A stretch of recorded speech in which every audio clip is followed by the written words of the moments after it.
Gaza में ground operation को लेकर आईडीएफ यानी इजराइल डिफेंस फोर्स को जिस बात का डर था, अब वो होने जा रहा है। दरअसल गाजा की गलियों में घुस चुकी आईडीएफ के जवानों और टैंकों को हमास के लड़ाके रॉकेट लॉन्चर से लगातार निशाना बनाते चले जा रहे हैं। पिछले 24 घंटे की स्थिति के बारे में हम आपको बताएंगे। पिछले 24 घंटे में हमास ने आईडीएफ की 25 से ज्यादा गाड़ियों को तबाह करने का दावा किया है। और साथ ही साथ दूसरी तरफ नेतन्याहू ने साफ कह दिया है कि हमास के खात्मे के बाद गाजा पर इजराइल का कब्जा हो जाएगा और अनिश्चित काल तक की कब्जा रहेगा।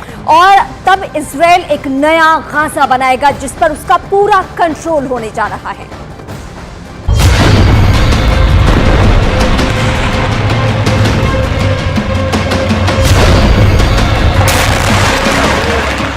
गाजा की गलियों में हमास के लड़ाके गुरिल्ला युद्ध लड़ रहे हैं।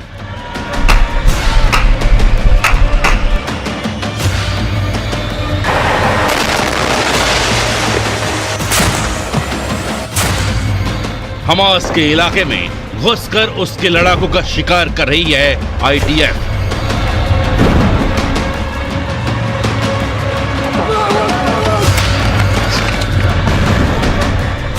खुले मैदान में खड़े होकर हमास को ललकार रही है आईडीएफ और गाजा की गलियों में छिपकर आईडीएफ पर हमले कर रहे हैं हमास के लड़ाके।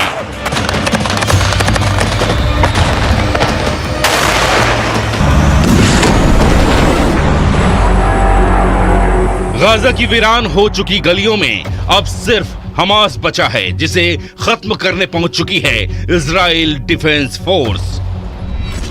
उत्तरी गाजा से घुसी सेना अब पूरे गाजा शहर को अपने कब्जे में ले चुकी है।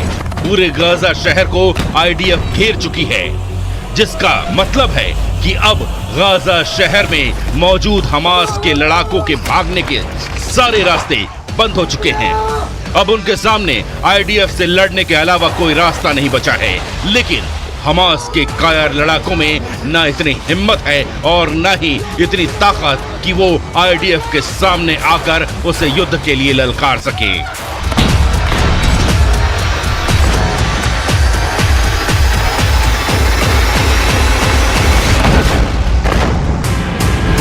इसीलिए हमास की अल कासम ब्रिगेड की लड़ाके गाजा की गलियों में छिपकर आईडीएफ के जवानों और टैंकों को रॉकेट लॉन्चर से हमले कर रहे हैं।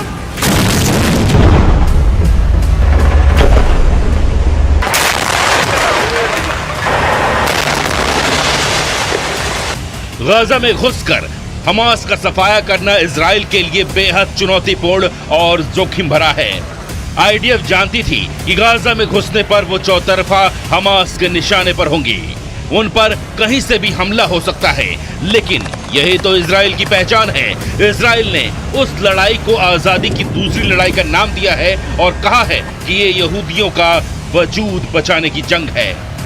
इसीलिए तमाम खतरों के बावजूद आईडीएफ हजारों जवानों, स्नाइपर्स यूनिट, पैराट्रूपर्स और सैकड़ों टैंकों के साथ गाजा में घुसकर ग्राउंड ऑपरेशन को अंजाम दे रही है।